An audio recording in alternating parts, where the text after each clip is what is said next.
Good afternoon, students. Last day I discussed about inheritance. Now I will discuss data abstractions. What is data abstraction? Data abstractions is one of the most essential and important features of object-oriented program.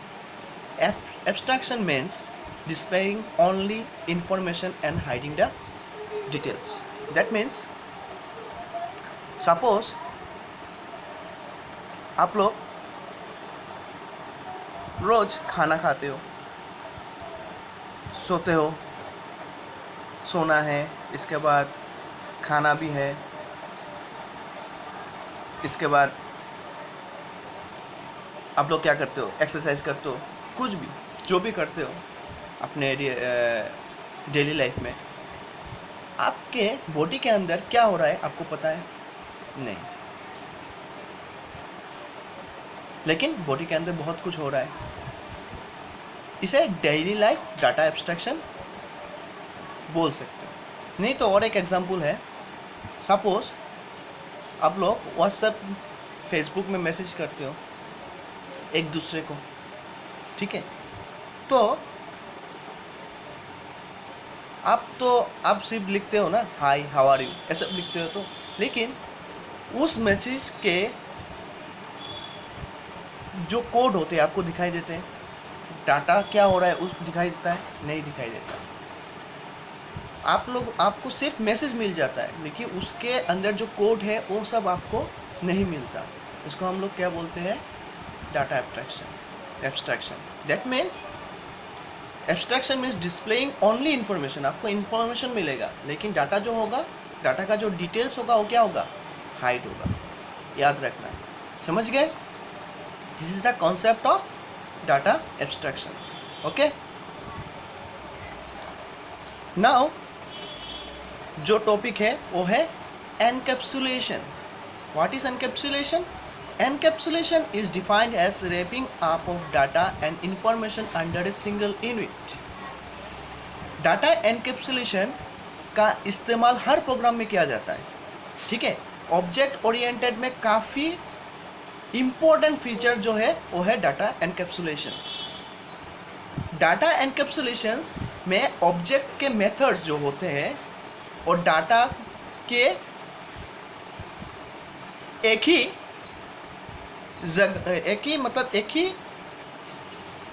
Side में, मतलब एक ही जगह में class पर store करके रखा जाता है. मतलब क्या बताऊं, मतलब सिंपल सा थिंग है कि डाटा को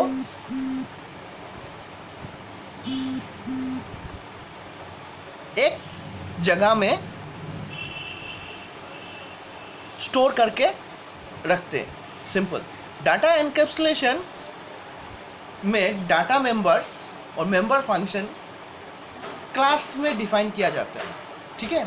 मैंने आप लोगों को बताया था कि मेंबर फंक्शन क्या है और डाटा मेंबर्स क्या है. उनको क्लास में डिफाइन किया जाता है, ठीक है? और ऑब्जेक्ट की सारी इंफॉर्मेशन, जो ऑब्जेक्ट की इंफॉर्मेशन होते हैं वो एक ही जगह बाइंड करके रखे जाते हैं, ठीक है? ये है एनकैप्सुलेशन का concept. What is encapsulation? Encapsulation is defined as wrapping up data and information under a single unit. मतलब डाटा को सिंगल यूनिट में डाटा एंड इंफॉर्मेशन को एक ही जगह स्टोर करके रखा जाता है. That is the concept of encapsulations. Okay, now next जो टॉपिक है वो क्या है? Polymorphism. The word polymorphism means having many forms.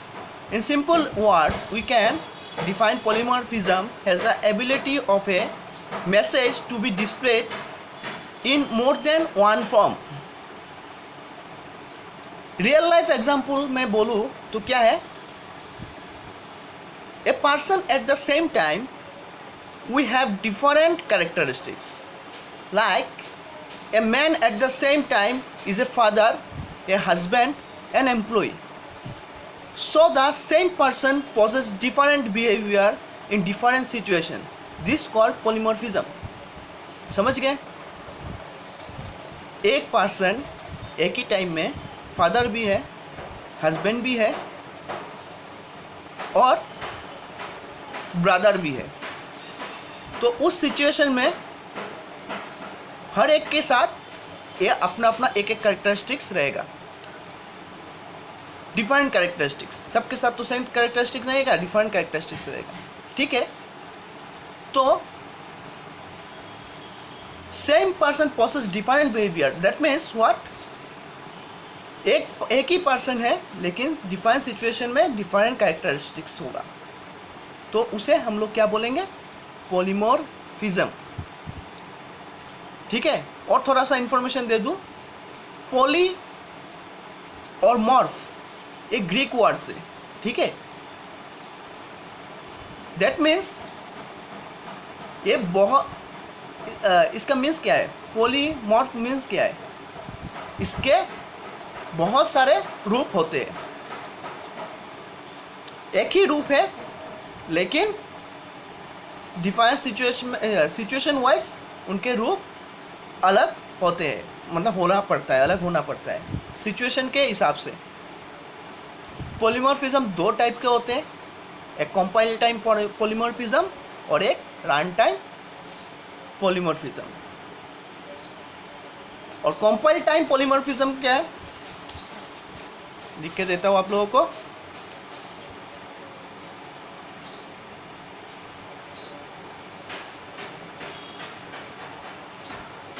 Two types of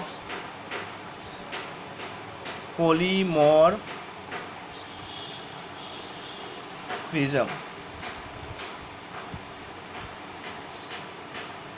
compile time polymorphism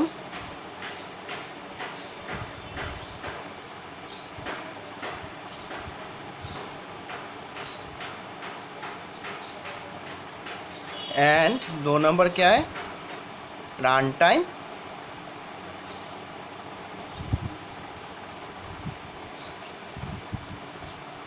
polymorphism.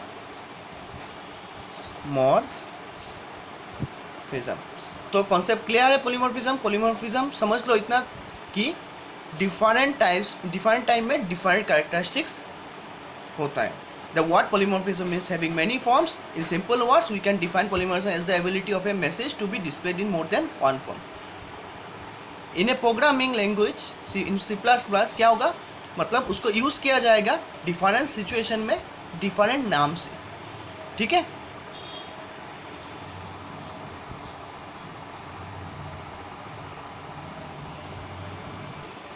Next class में हम लोग कुछ प्रोग्राम करेंगे उसी कॉन्सेप्ट के साथ। आप लोगों का चैप्टर 2 भी ख़त्म होता है। नेक्स्ट जो हम लोग करेंगे, कुछ प्रोग्राम देखेंगे कि पॉलीमॉर्फिज्म, एनकैप्सुलेशन और डाटा एब्स्ट्रैक्शन करके किस तरह प्रोग्राम किया जाता है, बस और कुछ नहीं चाहिए। चैप्टर 2 और जो मैंने नोट्स दिया है वो आप लोग अच्छी तरह से पढ़ लेना, और बुक में जो है सुमिता अरोरा में जो क्वेश्चन आंसर्स है जो लिखा हुआ है वो भी थोड़ा आप लोग देखना और कॉन्सेप्ट क्लियर करना, ठीक है। Thank you.